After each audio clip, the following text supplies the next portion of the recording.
Kami mendorong dan mengimbau para pengusaha untuk tetap tenang dan optimis. Peristiwa ini tentu merupakan pukulan berat bagi bangsa di tengah upaya membangun ekonomi yang kokoh dan berdaulat, dan tentu bisa dipahami terdapat kekhawatiran serta ketidakpastian yang dirasakan oleh baik itu masyarakat dan juga investor dan pelaku pasar. Namun kita harap masyarakat untuk menjaga suasana. Untuk itu izinkan saya bersama dengan Kepala Eksekutif Pengawas Pasar Modal OJK Pak Inarno Jayadi dan Direktur Utama Bursa Efek Indonesia Pak Irman Rahman bahwa kita ingin menyampaikan hal-hal yang terkait dengan kondisi perekonomian dan bursa secara nasional. Dari segi fundamental ini menjadi penting karena tentu kita paham bahwa pasar modal ada dua hal penting selain fundamental maupun sentimental, namun ingin ditegaskan bahwa secara fundamental Indonesia mempunyai ketahanan yang solid. Kinerja kuartal kedua mencatat pertumbuhan 5,12% secara year on year, dan dengan indikator utama seperti hari ini kita monitor PMI, Purchase Manager Index Manufacture, ini sudah balik di atas 50%, 51,5%, itu didukung oleh ekspansi output dan permintaan baru yang bulan Juli kemarin di 49,2, sehingga ini sudah berbalik. Dan IHSG kemarin juga momentumnya selama minggu kemarin mencapai all time high. Jadi minggu kemarin kita ketahui di bulan tanggal 25 Agustus indeksnya 7.926 itu menguat 0,87%. Di 28 Agustus 7.952 menguat 0,2%. Dan kemarin pada hari Jumat saat demo besar itu turun 1,53% atau 7.830. Kalau kita lihat juga inflasi terkendali di 2,37%, dan hari ini juga akan dirilis angka inflasi di bulan Agustus, dan ini juga angkanya akan baik, terkendali.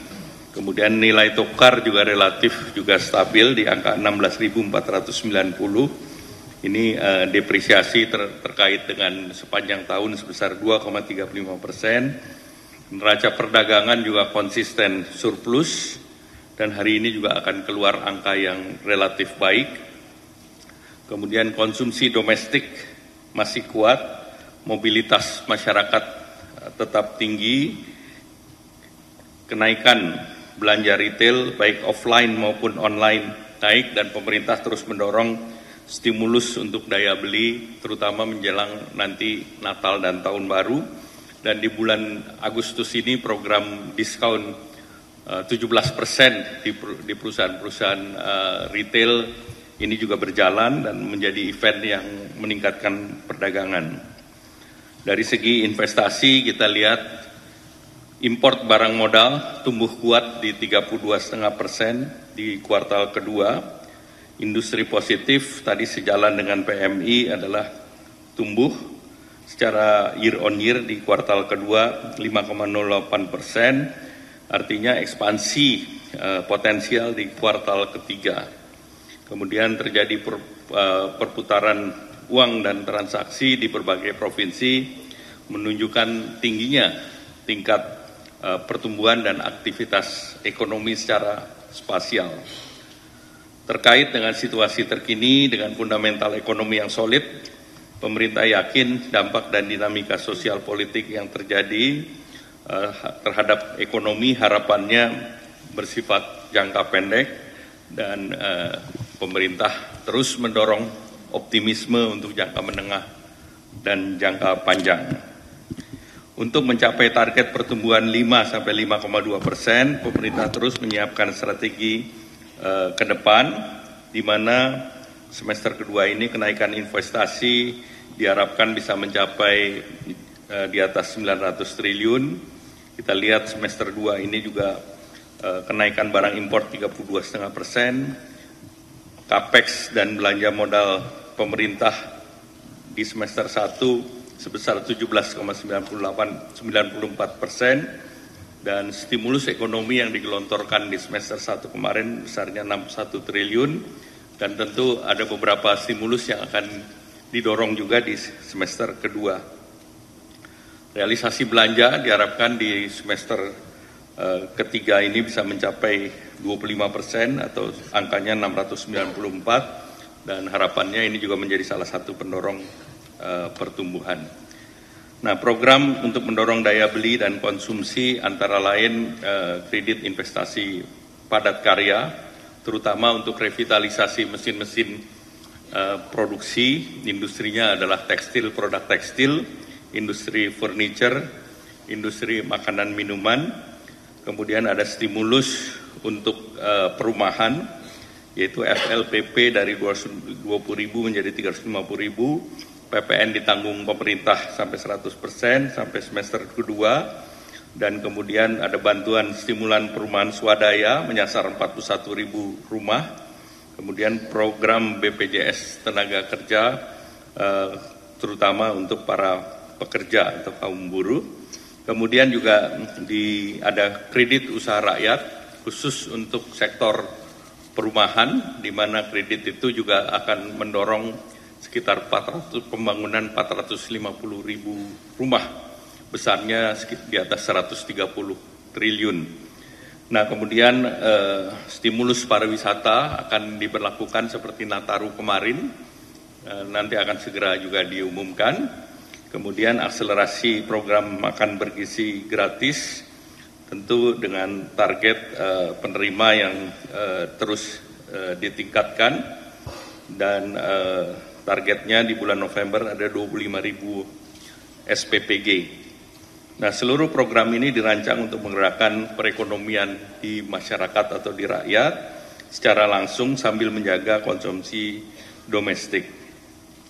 Terkait dengan ketenagakerjaan yang menjadi perhatian di pasar, Dewan Kesejahteraan Buruh dan juga Satgas Pencegahan PHK telah dibentuk, dan ini sudah disiapkan, dan tentunya berharap bahwa dengan telah terbentuknya Satgas, ini kesejahteraan para pekerja dan kesempatan kerja akan juga terus didorong dan dibuka selebar-lebarnya. Bapak Presiden kemarin, para Presiden Prabowo telah memberikan arahan yang jelas dan menenangkan, dan beliau menyampaikan bahwa pemerintah bertekad untuk selalu memperjuangkan kepentingan rakyat, termasuk rakyat yang paling kecil, paling tertinggal. Bapak Presiden juga memberikan arah pentingnya persatuan dan kesatuan untuk mengajak kita bersama menjaga persatuan nasional dan untuk tidak mudah diadu domba. Pertumbuhan ekonomi kita masih berada dalam jalur yang positif. Harapan kami para emiten, para anggota bursa, para investor memahami tentunya apa yang hari ini terjadi terkait dengan aspirasi itu dijamin dalam negara demokrasi, dan tentunya kita berharap bahwa aspirasi ini dapat dijalankan dengan metode yang baik. Pemerintah terus berkomunikasi aktif dengan para issuer atau emiten atau anggota dan juga anggota bursa dan para investor untuk memastikan bahwa rencana investasi tidak terganggu, dan diharapkan seluruh kegiatan bisa berjalan sesuai jadwal, dan pemerintah komit untuk responsif terhadap apa yang berkembang dan aspirasi masyarakat melalui jalur yang konstruktif, dan ini menunjukkan pemerintah menjaga stabilitas dan juga selalu menghormati aspirasi yang timbul dari berbagai kelompok masyarakat.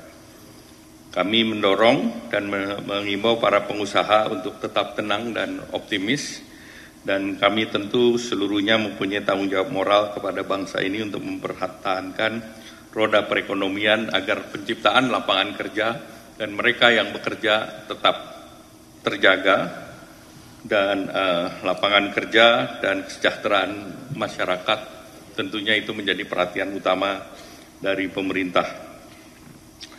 Tentu kita berharap bahwa situasi yang damai dan saling menghormati tentunya akan sangat membantu mempercepat pemulihan ekonomi dan kita semua menjaga suasana kondusif dan meminimalkan dampak yang muncul terhadap perekonomian nasional. Untuk pelaku pasar modal, saya ingin menegaskan bahwa pemerintah mempunyai kapasitas dan komitmen untuk menjaga stabilitas ekonomi. Cadangan devisa hari ini per bulan Juli relatif baik di angka 152 miliar sehingga kegiatan import ekspor relatif terjaga. Sistem perbankan nasional juga sehat. Koordinasi kebijakan fiskal, moneter, dan sektor keuangan dan sektor real berjalan secara sinergis dengan situasi yang cukup fundamental baik, dan kita menjaga agar volatilitas jangka pendek tidak merubah perencanaan perekonomian kita yang positif. Nah, tentu kita semua punya tugas berat. Ini tugas bukan hanya pemerintah tetapi keseluruhan yang Bapak Presiden selalu berbicara mengenai Indonesia Incorporated. Artinya ini seluruhnya harus kita kerjakan bersama, baik pemerintah, perusahaan-perusahaan yang berada di bursa, perusahaan yang di luar bursa, agar kita bisa mempertahankan tenaga kerja yang ada, membuka peluang penyerapan tenaga kerja di depan, dan kita tetap realistis dan juga melihat hal yang mungkin dicapai dengan komitmen penuh agar pertumbuhan, stabilitas, dan kesejahteraan masyarakat tetap terjaga. Demikian, terima kasih. Wassalamualaikum warahmatullahi wabarakatuh.